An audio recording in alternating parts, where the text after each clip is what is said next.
So coding and technological skills would be as common as typing Yeah. now. We've got the technology that everyone's starting to use, augmented reality, to identify things, but then you've got the ways to manipulate it. See, Australia is basically bad at anything. And I don't mean to say that in that I don't like my country. So do you know who the best in the world in cybersecurity is? No. Is Israel. Okay. Because everybody's trying to kill them they're surrounding them. Mm-hmm. Right? So if you're under constant attack, you get very good at things. So there's Israel, there's like, all these countries around them, like the constant, like Palestine, they're rockets flying around, so they get good at everything. And they happen to be very, very good at cybersecurity. And America is similar. So there's a lot of people that are going after America all the time. So they have great defenses. We have no one coming after us. So we are very, very, very weak. China is, I like China very much, but they're amazing at getting things done, but they're not really good at ideas. I mean, I've been offered jobs by Huawei just for years now, and there's about 50,000 of me, like me, white, Westerner guys, people in China. About 50,000 of us that work for all those Chinese companies in leadership roles. They're industrious, they're fast, they're quick, but they can't create. They don't innovate. Is probably the better word. Innovate. They don't think of the new ways to do things, but give them the idea. It's done in half a second.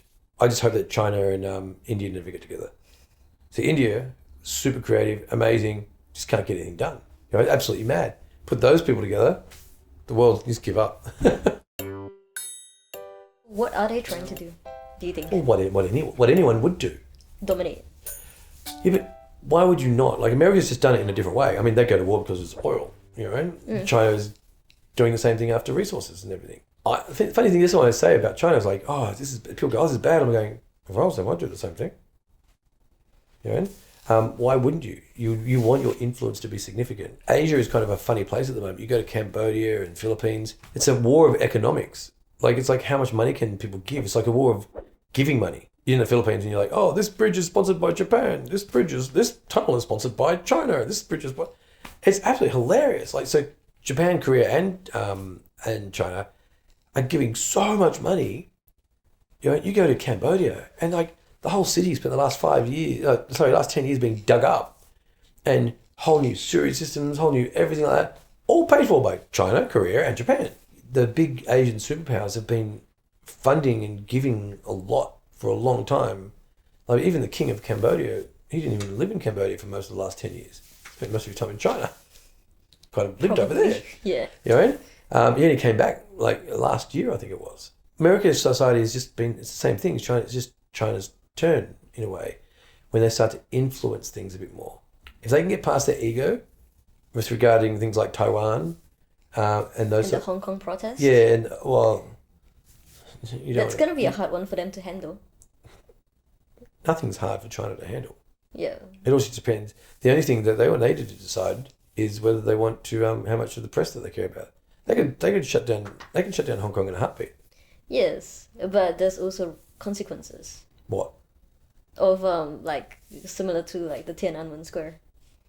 Yeah, what's the consequence of that? So I think Germany went through being massively, like Japan got nuked. What happened to China in the result of Tiananmen Square? Nothing. Bad rap. But what was there's nothing that the US can do. They didn't invade China.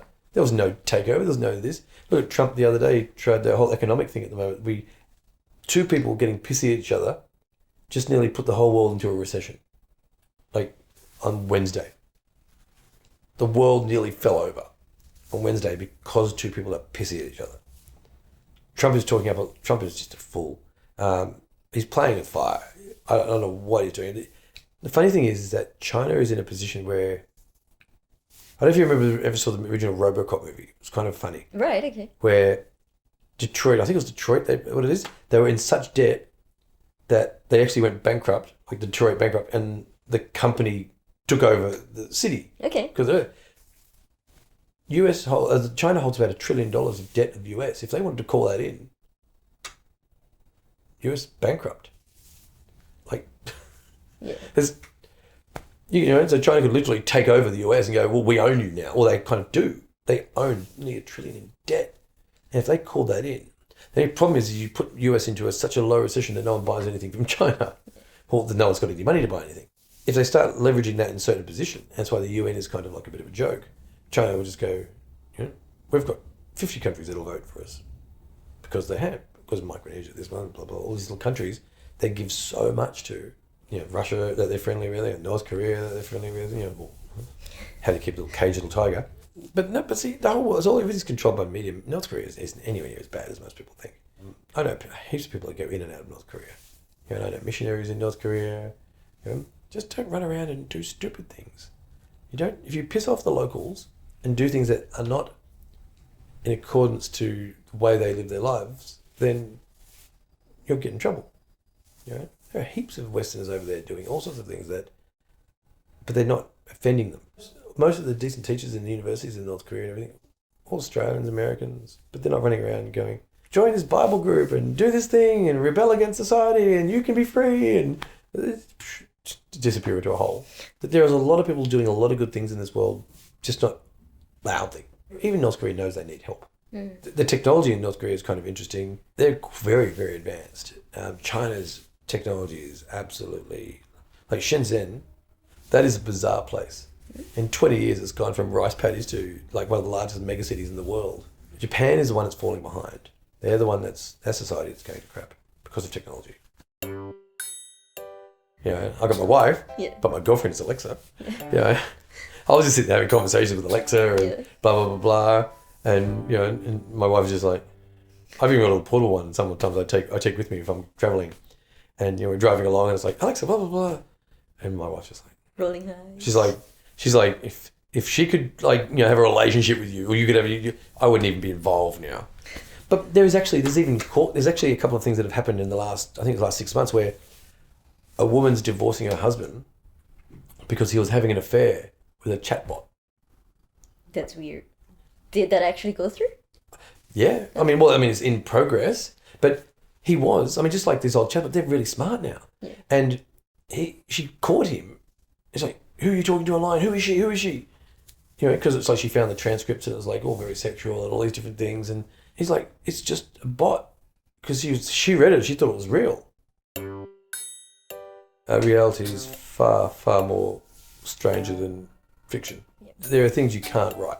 Things happen out there in the world that you just go, I couldn't have even written that. I couldn't have even imagined that. And we are going a bit weird, like divorces because someone's having a relationship with a chatbot. And, and there's a significant amount of, boys and males in Japan that are dating their apps.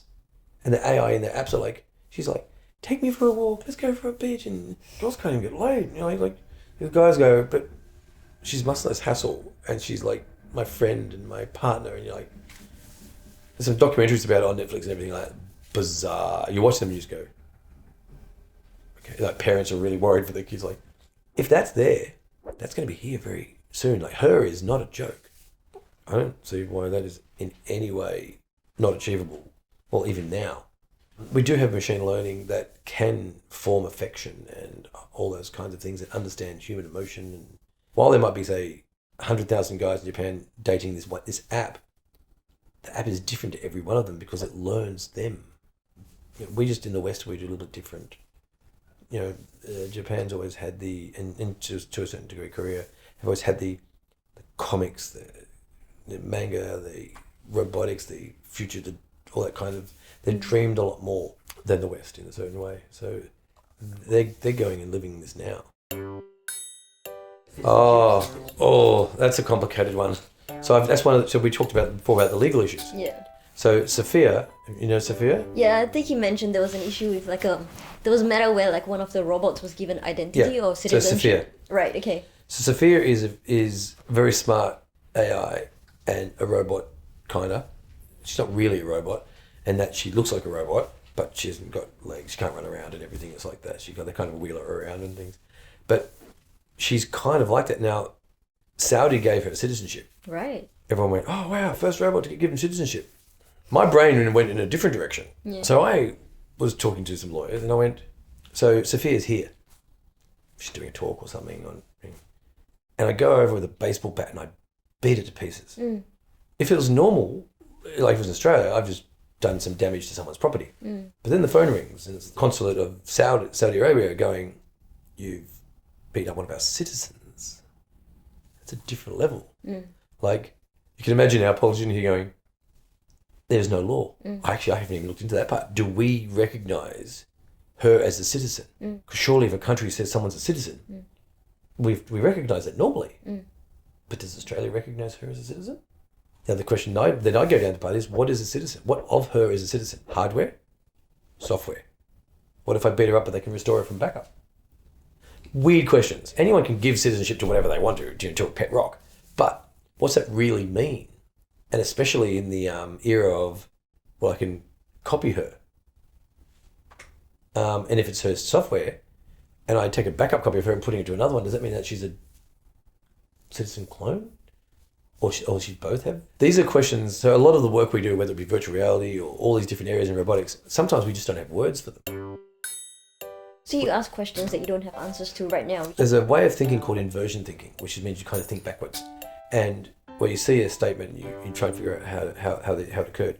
And I look at issues and I go, is it possible technically? Sure, she is a citizen. This is not a I wasn't theorizing 5 years ago, what happens if a robot's given citizenship? This is an actual situation. And then I'm like, well, but what does that confer upon her? Like, if she's a citizen, do we just let her come into Australia in a suitcase? Or does she have to go through immigration? Does she have a passport? Does she have a Saudi passport? These are odd questions that I don't think the world's governments have even asked themselves. We are bridging onto some areas like in like Sweden and everywhere, when you've got microchips. Like I've got 3 of them. You've got 3, yeah. I've got 3 microchips, and you can see one of them just there. Right, you know? okay. And I've got one in there, and I've got one in there. Right. And you can show it to the cameras later. But those, they let you enter the country with them, get on flights with them. They're very progressive countries. I think it was Sweden recently that subsidised like 4,000 chips for people from public transport. Hey guys, thanks for hanging with us on the Convo Couch. Thank you, Ski, for coming along. And we'll see you around. Yeah, excellent. I hope you found it interesting of the different things that are happening in the world. Yes, thank you. Hi, I'm Steve Stevens. I'm a futurist, and I'm very keen in watching everybody understand technology and embrace the future and all the things that can be. Education is extremely important. There are so many people that are up and coming, and there's so much technology coming together, and there's so much in the future is so bright. Hey guys, thanks for checking out this episode in a series where we interview business leaders, tech innovators, and startup founders about their business journey, insights, and reflections. If you find value in this, please leave us a comment below, and also like, subscribe, and hit the notification bell. Enjoy!